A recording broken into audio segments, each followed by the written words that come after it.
Assalamualaikum warahmatullahi wabarakatuh. Selamat pagi dan salam olahraga. Alhamdulillah, pada kesempatan kali ini Bapak berjumpa lagi dengan kalian di materi pelajaran PJOK untuk kelas 7 semester 2. Pada kesempatan kali ini Bapak akan membahas tentang senam lantai. Nanti pada senam lantai ini ada beberapa hal yang perlu kalian pelajari ya, dan kalian harus simak dengan baik-baik apa yang Bapak utarakan. Nanti karena di akhir dari pembelajaran ini ada soal yang kalian harus jawab dengan baik dan benar. Oke, untuk mempersingkat waktu, marilah kita awali kegiatan belajar ini dengan bersama-sama mengucapkan basmalah. Bismillahirrahmanirrahim. Yang A, pengertian senam lantai. Jadi apa itu senam lantai? Senam lantai adalah satu dari rumpun senam. Sesuai dengan istilah lantai, maka gerakan-gerakan atau bentuk latihannya dilakukan di lantai. Jadi lantai atau matraslah yang merupakan alat yang dipergunakan. Senam lantai disebut juga dengan istilah aktivitas pembelajaran bebas, oleh karena tidak mempergunakan atau benda-benda atau perkakas lain pada saat menjalankannya. Jadi alat yang digunakan dalam senam lantai adalah lantai atau matras. Biasanya menggunakan matras sebagai tumpuan untuk melakukan senam lantai. Pada umumnya di dalam pertandingan resmi, senam lantai itu dilakukan di atas lantai yang memiliki ukuran 12 x 12 meter. Di lantainya atau matrasnya itu berukuran 12 sampai 12 meter. Sedangkan untuk tempatnya itu 14 x 14 meter. Organisasi senam di Indonesia ini diwadahi dalam suatu organisasi yang bernama Persani. Jadi induk olahraga di Indonesia atau induk olahraga senam di Indonesia namanya adalah Persani atau Persatuan Senam Indonesia. Sedangkan organisasi yang dibentuk pada olahraga ini atau olahraga internasional, induk olahraga internasional dari senam lantai ini namanya adalah FIG ya, atau FIG lah, Federation Internationale de Gymnastique.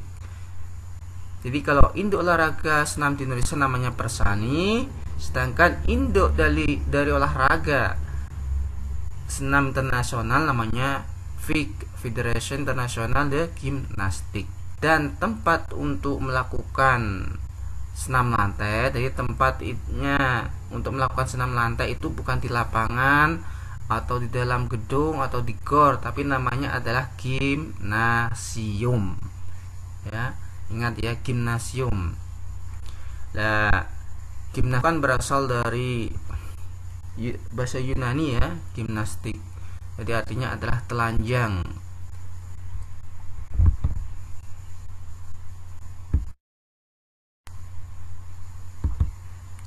Tujuan senam lantai. Setelah membahas tentang arti dari senam lantai atau pengertian dari senam lantai, kita akan membahas selanjutnya yaitu tujuan dari melakukan senam lantai. Tujuannya di sini ada 10. Yang pertama sebagai daya tahan kardiovaskuler atau daya tahan jantung dan paru-paru.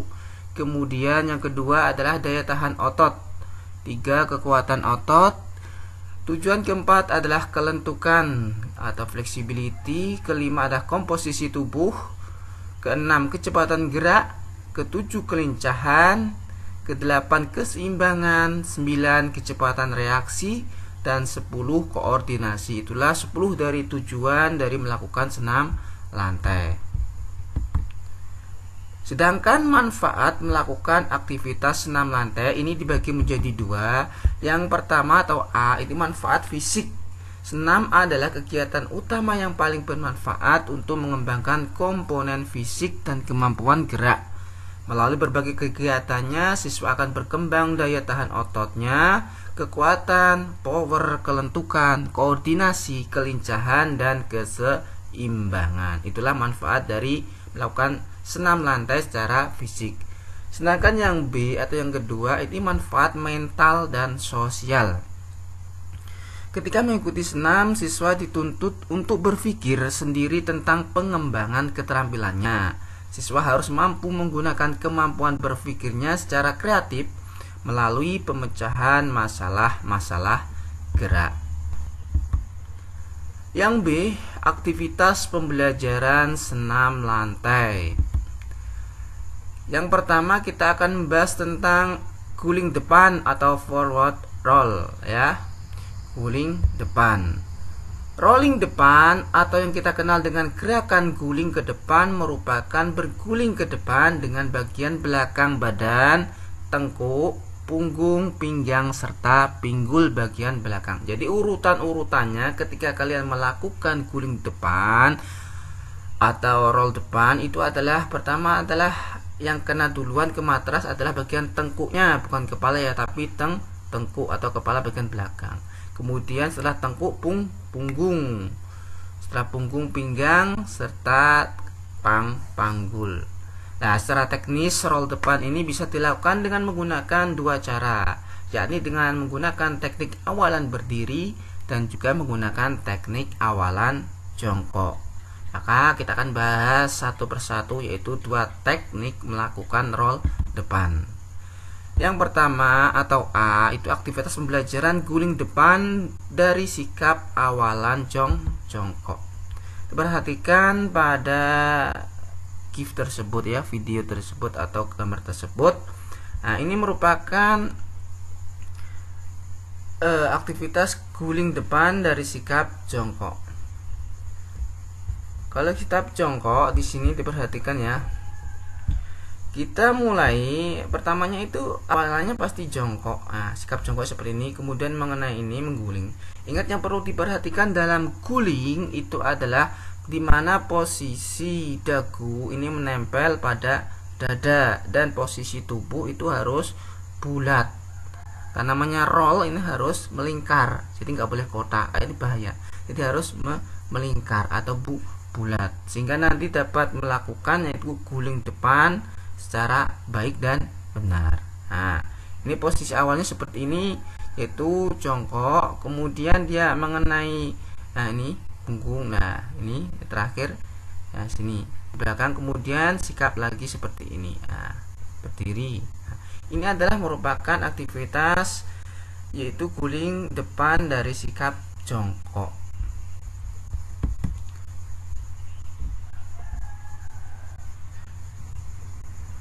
Untuk selanjutnya yaitu yang kedua, yaitu aktivitas pembelajaran guling depan dari sikap awalan berdiri. Apa bedanya jongkok dengan berdiri, Pak? Beda banget ya. Kalau jongkok pasti diawali dengan sikap jongkok, kalau berdiri diawali dengan sikap berdiri. Ingat, ini nomor satu adalah sikapnya berdiri seperti ini.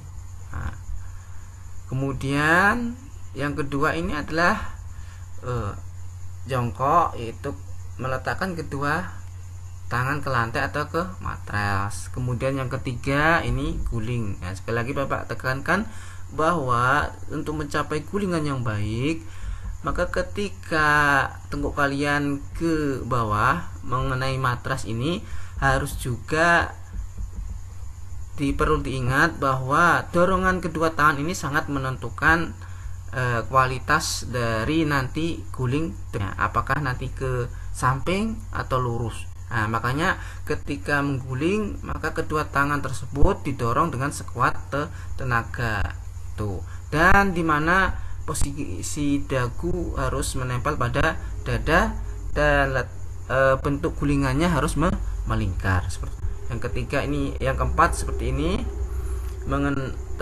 Yang kelima posisi jongkok agak berdiri, dan keenam ada berdiri. Ini adalah merupakan aktivitas pembelajaran guling depan dari sikap awal ya.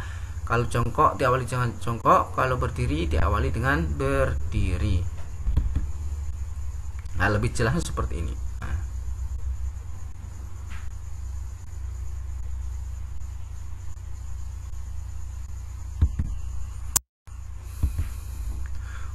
Untuk C, kesalahan-kesalahan yang sering dilakukan saat guling depan. Ini ada beberapa kesalahan yang sering dilakukan oleh seorang siswa atau seorang pemain dalam melakukan gerakan roll depan itu diantaranya ada 4. Yang pertama itu kedua tangan yang bertumpu tidak bisa dibuka terlalu lebar atau terlalu sempit, terlalu jauh atau terlalu dekat dengan ujung kaki. Kemudian yang kedua, tumpuan tangan kurang atau tidak kuat sehingga akan membuat keseimbangan badan kurang sempurna serta dapat mengakibatkan badan jatuh ke samping. Tadi sudah Bapak jelaskan ya, harus seimbang dan dorongan kedua tangan itu harus kuat supaya tidak jatuh ke samping, dan harus posisi badan harus diseimbangkan. Yang ketiga ini, bahu tidak diposisikan di atas matras pada waktu tangan dibengkokkan. Dan yang keempat, pada waktu berguling ke depan tangan tidak ikut menolak ya. Yang D, cara memberi bantuan guling ke depan. Ini ketika ada teman kalian yang tidak bisa melakukan guling ke depan atau lagi latihan, kalian bisa membantu. Bagaimana cara membantunya? Nah, kita akan bahas. Ini ada cara membantu teman kalian atau adik kalian yang belum bisa melakukan roll depan. Yang pertama atau gambaran 1 ini adalah pegang belakang kepala siswa atau membantu menekukkan dan menolak pada kedua lutut. Kedua, mendorong pada punggung siswa pada saat akan duduk. Yang ketiga, mengangkat panggul dengan menempatkan tangan di sisi kedua paha. Dapat juga menolong berdiri di sisi siswa dengan kedua tangan agak mengangkat panggul. Siswa dapat membawanya ke arah depan pada saat yang sama, memperingatkan agar siswa tetap menekuk kepala sedalam-dalamnya. Dan yang terakhir adalah yang keempat, membantu menekukkan kepala dan menempatkannya di lantai di atas kedua tangan. Lebih tepatnya gambar seperti ini ya. Ajarilah mereka untuk belajar jongkok dulu, kemudian kalian memegang sini ya, ke pinggulnya, kepalanya juga. Nah, yang ketiga seperti ini, angkat. Yang terakhir sini. Nah, itulah cara memberi bantuan guling depan atau roll depan. Yang kedua, bentuk senam lantai yang kita bahas adalah guling belakang atau backward roll atau roll belakang. Nah, langkah-langkah guling belakang. Untuk guling belakang ini ada perbedaan dengan guling depan. Kalau guling depan pasti ya posisinya menghadap ke arah matras. Sedangkan kalau guling belakang adalah posisi badan kita atau muka kita itu membelakangi matras. Nah, langkah-langkah dari guling di belakang ini ada beberapa langkah ya, seperti ini ya. Yang pertama, jongkok dengan kedua kaki rapat dan tumit sedikit diangkat. Kedua, tundukkan kepala ke bawah dan dagu dirapatkan ke dada. Ingat, dagu selalu dirapatkan ke dada. Nah, yang ketiga, letakkan tangan ke samping telinga dengan telapak tangan menghadap ke atas sini. Kemudian yang keempat, bergulinglah ke belakang dengan menjatuhkan bokong ke belakang. Nih, ingat bokongnya ya ke belakang. Yang kelima, berikan gaya tolakan yang cukup agar tubuh terdorong ke belakang. Ketika bokong kalian sudah menempel matras atau lantai, kemudian di sini mengenai punggung, dan perlu diingat bahwa kedua tangan ini sangat menentukannya, dorongan kedua tangan ini sangat menentukan kualitas kalian. Bisakah kalian berguling ke belakang atau bahkan ke samping, itu tergantung pada kekuatan kedua tangan. Kalau didorong sekuat tenaga, maka akan menghasilkan yaitu suatu gerakan guling belakang yang sempurna. Tapi kalau kurang kuat, maka dia akan melakukan guling ke belakang bisa ke samping, tidak lurus. Dan selanjutnya nomor 6 ini, saat punggung sudah menyentuh matras, tarik lutut ke belakang ke kepala. Yang ketujuh, ketika kaki sudah menyentuh matras, gunakan telapak tangan di atas matras untuk menyeimbangkan tubuh. Dan terakhir, angkat kepala untuk kembali ke posisi akhir jongkok lalu berdiri. Itulah yaitu cara melakukan guling belakang atau roll belakang. Untuk selanjutnya yang ketiga adalah guling lenting. Guling lenting atau neck spring adalah suatu gerakan lenting badan ke atas depan yang disebabkan oleh lemparan kedua kaki dan tolakan kedua tangan. Dari sikap setengah guling ke belakang atau setengah guling ke depan dengan kedua kaki rapat dan lutut lurus. Langkah-langkah untuk melakukan guling lenting seperti berikut. Ini ada perbedaan antara guling lenting dengan roll depan dan roll belakang. Kalau guling lenting itu dimana posisi tubuh kepala itu agak melayang sedikit ya, tidak harus dia mengenai matras semuanya, mengenai sedikit aja. Untuk langkah-langkahnya itu ada 9 langkah ya. Dari 1, berdiri tegak dengan kedua tangan lurus ke samping badan seperti ini. Kemudian angkat kedua tangan ke depan dan bungkukkan badan, lalu letakkan telapak tangan di atas matras seperti ini ya. Kemudian tengkuk kedua siku agar ke samping, lalu masukkan kepala di antara kedua tangan dan sentuhkan bahu ke atas matras. Nomor 5 ini bergulinglah ke depan. Nomor 6, saat tubuh sudah berada di atas kepala, lesatkan kedua kaki ke depan dibantu oleh kedua tangan yang mendorong badan dengan menekan matras. Kemudian kombinasi gerakan ini akan membuat tubuh melenting ke depan. Yang ke-8, saat mendarat lipat kedua lutut ya. Lipat kedua lutut, tarik dagu dan lutut ke dada dengan posisi tangan merangkul lurus. Ini dirapatkan ya, jangan di istilahnya dilebarkan, harus dirapatkan kedua kakinya tersebut. Dan terakhir ini posisi akhir adalah berdiri kembali. Itulah beberapa materi kita mengenai senam lantai. Semoga anak sekalian dapat memahami dengan baik pembelajaran Bapak ajarkan, sehingga kalian dapat menambah ilmu pengetahuan tentang senam lantai. Kalau kalian sudah paham, silahkan ya menjawab soal-soal yang Bapak berikan pada materi kali ini. Nah, kalian salin, yaitu tugas ini Bapak yang kasih ini, kalian salin dalam kertas, dalam buku, kemudian kirim ke tugas Bapak ya. Demikianlah pembelajaran kita mengenai senam lantai. Semoga bermanfaat. Marilah kita akhiri bersama pembelajaran kali ini dengan mengucapkan hamdalah, alhamdulillahirabbil alamin. Assalamualaikum warahmatullahi wabarakatuh. Salam olahraga.